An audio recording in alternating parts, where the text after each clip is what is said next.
Olá! No vídeo de hoje a gente conversa um pouquinho sobre Daisy Jones and the Six, essa banda que foi um fenômeno dos anos 70, que lotou plateias, vendeu milhares de discos, mas que em 1979, no último show da turnê Aurora, se separou e ninguém sabia o porquê até agora. Falando assim, parece que essa banda realmente existiu, né? Mas não, é tudo ficção.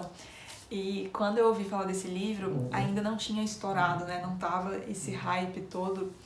E eu lembro que eu fui ler a sinopse e eu comecei a ler, né? Daisy Jones, todo mundo conhece, essa banda que fez super sucesso nos anos 70. E eu fiquei tipo, oi? Nunca ouvi falar dessa banda. E aí continuei lendo a sinopse e aí eu fiquei, gente, não é possível. Eu tava quase indo pesquisar no Google já, porque eu gosto muito das bandas dos anos 70 e nunca tinha ouvido falar de Daisy Jones. Mas no fim da sinopse falava que era só ficção mesmo. Mas, juro, poderia muito bem não ser. Aqui a gente acompanha a banda desde o seu nascimento até o fim dela, nesse último show da turnê Aurora, e a gente começa acompanhando primeiramente a Daisy. Então a Daisy é essa menina super bonita, muito rica, inteligente, mas ela vive num lar meio desestruturada, vive muito solitária porque os pais dela não se importam muito com ela. Então tem até momentos assim que o descaso desses pais com ela é tamanho que chega a chocar o leitor. E isso acaba afetando muito a vida dela como um todo e a gente vai ver bem isso aqui. E a Daisy é muito talentosa. Ela gosta de escrever músicas, gosta de compor, gosta de cantar, tem uma voz muito bonita e não precisa nem fazer aulas de música para cantar bem. E ela vai atrás desse sonho dela de ser uma grande artista, até que consegue ser contratada por uma produtora. E depois a gente passa a acompanhar dois irmãos, que são o Billy e o Graham, que tem uma banda chamada The Dunn Brothers, e eles também têm esse sonho de crescer bastante no meio artístico, começam a compor as próprias músicas, aí têm uma certa notoriedade e acabam conhecendo alguns outros músicos e juntos eles formam uma banda chamada The Six. Como não eram somente mais esses dois irmãos, né, outros 4 integrantes se juntaram à banda, a banda começou a se chamar The Six. E o produtor dessa banda é o mesmo produtor da Daisy Jones. E aí, conforme eles vão começando a fazer sucesso, o produtor decide que seria uma ótima ideia a Daisy fazer um dueto com o vocalista do The Six, né, que é o Billy. E aí a gente tem o início da banda e o início dos conflitos também. Porque de início a banda não queria, né, receber a Daisy, achava que não seria uma boa ideia fazer esse dueto, mas aí começam a ouvir, conversam com ela, veem o que ela tem a dizer, né, o que ela poderia acrescentar, e aí decide-se que esse dueto vai acontecer. O dueto chama Honeycomb, e é um sucesso, assim, começa a ocupar o topo de todas as paradas internacionais, vender muito, até que eles fazem uma entrevista com um cara da Rolling Stones, por causa desse dueto, né, que fez muito sucesso, e aí eles conseguem essa entrevista. E o título da matéria que esse jornalista faz sobre eles, se eu não me engano, se chama Os 6 que Deveriam Ser 7. E aí começa, né, um fuzuê para que realmente a Daisy venha fazer parte da banda, o público quer isso, a cena musical como um todo também apoia, mas tem o problema, né, que a Daisy e o Billy não se dão muito bem.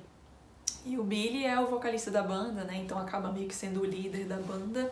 E tem algumas discordâncias entre os membros da banda em relação à vinda da Daisy. Mas acaba que a Daisy Jones começa a fazer parte da banda e eles lançam um disco de super sucesso chamado Aurora.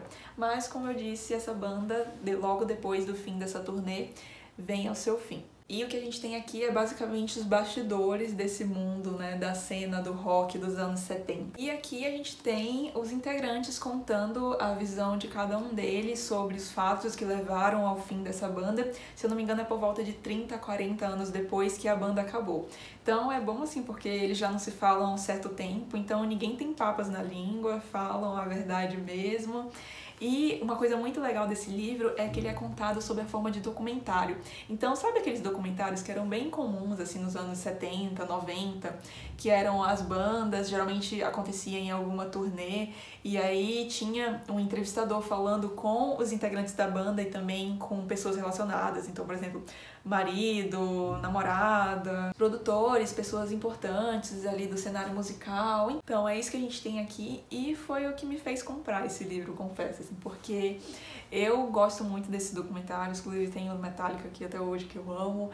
E nunca tinha lido um livro assim sobre a forma de documentário e eu acho que foi uma escolha muito acertada da autora, porque casa muito com o que ela quer contar, né? Esse formato de documentário era muito característico ali das bandas dos anos 70 a 90 e é o que a gente tem aqui e se encaixa muito, muito bem para contar essa história. E por a gente ter essas visões, né, dessas pessoas da banda e relacionadas à banda se alternando, é muito legal porque a gente monta meio que um quebra-cabeça e a gente vai colocando as pecinhas, né, juntando as peças e vai formando um painel assim de como cada um se sentiu em relação a determinado acontecimento, qual que é a visão de cada um, porque são várias visões em relação ao mesmo acontecimento, né?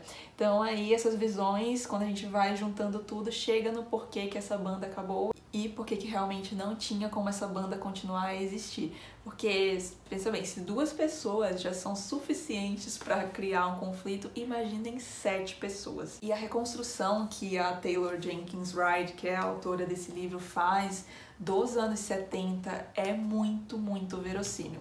Então, assim, a gente tem aqui muita coisa relacionada a sexo, drogas, então se alguém tem alguma ressalva com esses temas, esse não seria um bom livro, porque tem tudo aqui, mas não é nada sensacionalista, assim, inclusive eu gosto muito da forma como ela aborda esses temas aqui, e quem leu coisas dos anos 70 sobre bandas, né, ouviu esse documentário, sabe que nada disso é sensacionalista, que acontecia e acontece até hoje. Então, muito, muito legal a reconstrução que ela fez.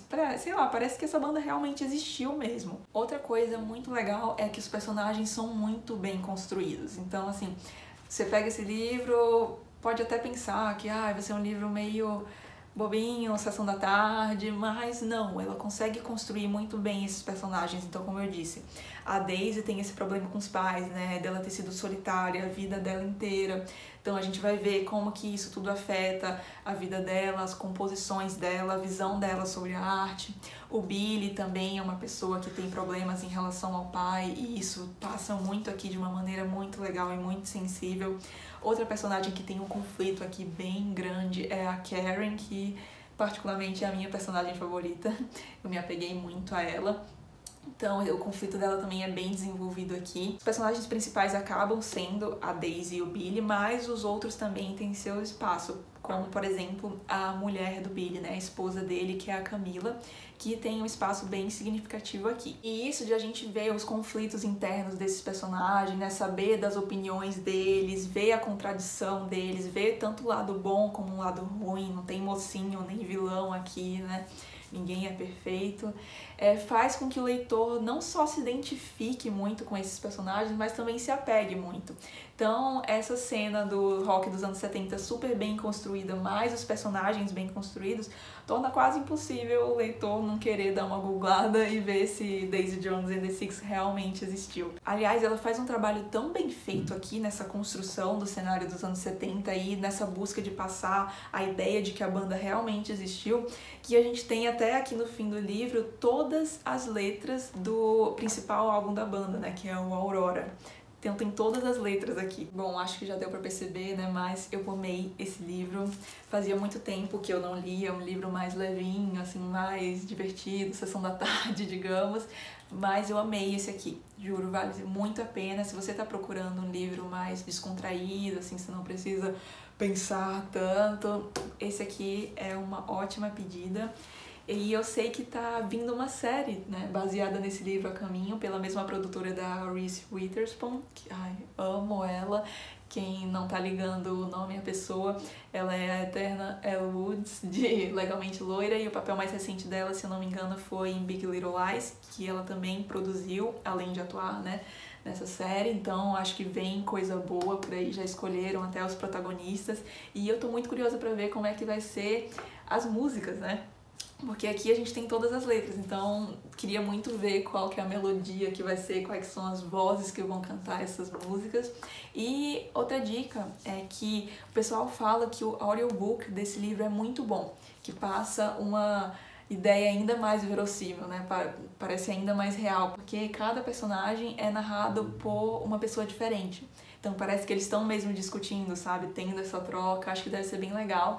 E da próxima vez que eu for reler esse livro, porque sim, eu vou reler com certeza, eu vou reler ouvindo o audiobook para ter essa experiência, que eu acho que deve ser bem legal. Se você já leu, me conta aqui. E se você já leu Os Sete Maridos de Evelyn Hugo, que é o outro livro dessa autora, comenta aqui também, porque eu notei algo curioso, assim, eu vi que quem lê Daisy Jones and the Six não gosta de Evelyn Hugo e vice-versa. Então, se você já leu os dois ou leu algum deles, comenta aqui embaixo, eu vou adorar saber o que vocês têm a dizer.